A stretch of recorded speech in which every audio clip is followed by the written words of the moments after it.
SCP-106, The Old Man. Object Class, Keter. Special Containment Procedures. Revision 11-6. No physical interaction with SCP-106 is allowed at any time. All physical interaction must be approved by no less than a 2/3 vote from O5 Command, and may only extend to testing situations. All staff, research, security, Class D, etc., are to remain at least 20 meters away from the containment cell at all times, except for mandated maintenance and re-evaluation checks. Containment cell must be held suspended in a secondary cell, the walls of which must be at least 30 meters distant from the outer walls of the first or primary cell. The secondary cell is to remain under total observation at all times, and be both illuminated and clear of any and all debris. Any items, movement, or non-normal activity noted within the secondary cell will result in a full site lockdown. Lockdown will be maintained until a situation normal dispatch is issued by Site Command. Any corrosion observed on the primary cell, secondary cell, staff members, or other site locations within 200 meters of SCP-106 are to be reported to site security immediately. Any objects or personnel lost to SCP-106 are to be deemed missing/KIA. No recovery attempts are to be made under any circumstances. Note: SCP-106 does not have a docile state. Any reduction in activity or increased compliance from SCP-106 is to be deemed alluring tactic immediately preceding an aggressive action, and treated as such. Note: SCP discontinued due to escape percentage.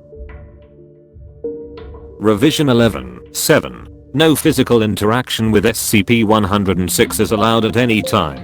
All physical interaction must be approved by no less than a 2/3 vote from O5 Command, and may only extend to testing situations. All staff, research, security, Class D, etc., are to remain at least 30 meters away from the containment cell at all times, except under direct order from Site Command. SCP-106 is to be kept within a sealed container, comprised of 16 layers of lead-lined steel, each separated by no less than 18 centimeters of open space aside from minimal support struts. Said container is to be kept suspended by a continuous current system within a fluid medium. This medium is to be replaced in 48-hour cycles, and constantly monitored for any corrosion intrusion. Any corrosion observed on any containment cell surfaces, staff members, or other site locations within 200 meters of SCP-106 are to be reported to site security immediately. Any objects or personnel lost to SCP-106 are to be deemed missing/KIA. No recovery attempts are to be made under any circumstances. SCP-106 does not have a docile state. Any reduction in activity or increased compliance from SCP-106 is to be deemed alluring tactic immediately preceding an aggressive action, and treated as such. Note: observation of SCP-106 has shown a slight resistance when passing through lead or other similar metals. The thickness of the material appears to make no difference. In addition, multiple layers of thin material appear to slow SCP-106, forcing it to enter and re-emerge multiple times. Fluids also appear to temporarily confuse SCP-106. Note: SCP discontinued due to multiple surface breaches. Agitation system continued to disperse corrosion during breach event, resulting in multiple breaches and full containment failure. Revision 11-8. No physical interaction with SCP-106 is allowed at any time. All physical interaction must be approved by no less than a 2/3 vote from O5 Command. Any such interaction must be undertaken in AR2 maximum security sites, after a general non-essential staff evacuation. All staff, research, security, Class D, etc., are to remain at least 60 meters away from the containment cell at all times, except in the event of breach events. SCP-106 is to be contained in a sealed container, comprised of lead-lined steel. The container will be sealed within 40 layers of identical material, each layer separated by no less than 36 centimeters of empty space. Support struts between layers are to be randomly spaced. Container is to remain suspended no less than 60 centimeters from any surface by ELO2D electromagnetic supports. Secondary containment area is to be comprised of 16 spherical cells, each filled with various fluids and a random assembly of surfaces and supports. Secondary containment is to be fitted with light systems, capable of flooding the entire assembly with no less than 80,000 lumens of light instantly with no direct human involvement. Both containment areas are to remain under 24-hour surveillance. Any corrosion observed on any containment cell surfaces, staff members, or other site locations within 200 meters of SCP-106 are to be reported to site security immediately. Any objects or personnel lost to SCP-106 are to be deemed missing/KIA. No recovery attempts are to be made under any circumstances. Note: continued research and observation have shown that, when faced with highly complex/random assemblies of structures, SCP-106 can be confused, showing a marked delay on entry and exit from said structure. SCP-106 has also shown an aversion to direct sudden light. This is not manifested in any form of physical damage, but a rapid exit into the pocket dimension, generated on solid surfaces. These observations, along with those of lead aversion and liquid confusion, have reduced the general escape incident by 43%. The primary cells have also been effective in recovery incidents requiring recall protocol data expunged. Observation is ongoing. Description: SCP-106 appears to be an elderly humanoid, with a general appearance of advanced decomposition.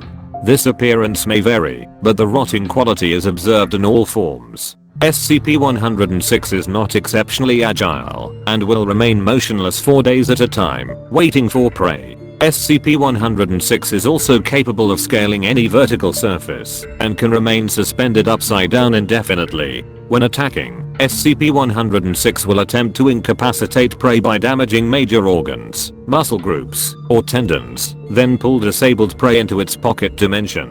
SCP-106 appears to prefer human prey items in the 10 to 25 years of age bracket. SCP-106 causes a corrosion effect in all solid matter it touches, engaging a physical breakdown in material several seconds after contact.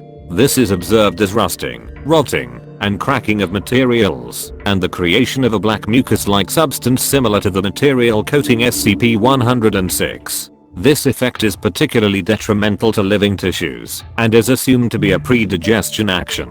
Corrosion continues for 6 hours after contact, after which the effect appears to burn out.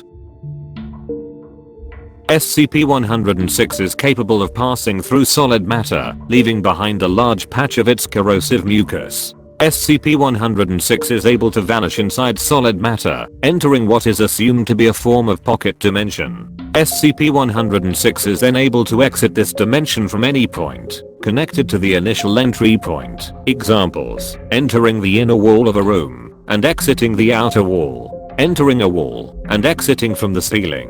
It is unknown if this is the point of origin for SCP-106, or a simple lair created by SCP-106. Limited observation of this pocket dimension has shown it to be comprised mostly of halls and rooms, with data expunged entry. This activity can continue for days, with some subjected individuals being released for the express purpose of hunting, recapture, data expunged. Addendum: SCP Review Notes. Due to the exceedingly difficult to contain nature of SCP-106, SCP is to be reviewed every 3 months, or during a post-breach incident. Physical restraints are impossible, and direct physical damage appears to have no effect on SCP-106. Current SCP, as of data expunged, revolves around basic observation and immediate response. Previous, more proactive special containment procedures have been recalled due to the events of breaches data expunged and data expunged. Notes on behavior: SCP-106 appears to go through long periods of dormancy, in which it will remain completely motionless for up to 3 months. The cause for this is unknown. However, it has been shown that this appears to be used as a lulling tactic.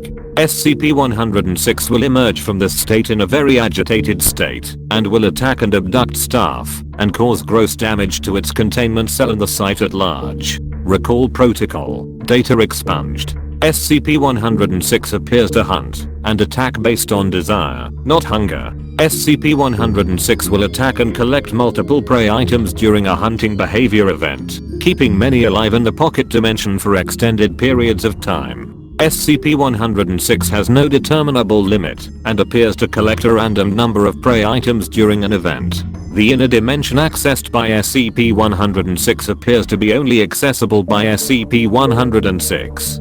Recording and transmission devices have been shown to still operate inside this dimension, though recordings and transmissions are very degraded. It appears that SCP-106 will play with captured prey, and appears to have full control of time, space, and perception inside this dimension. SCP-106 appears. Data expunged.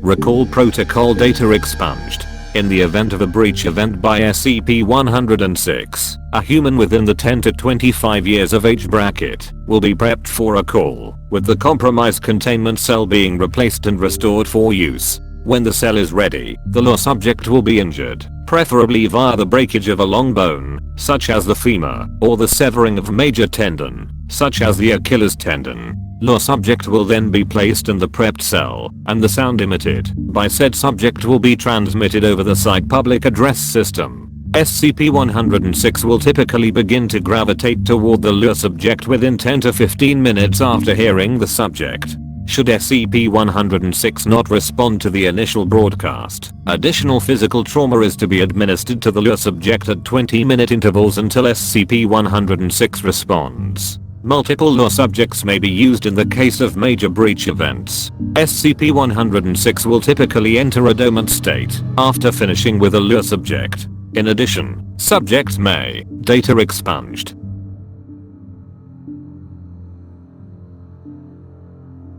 End of file.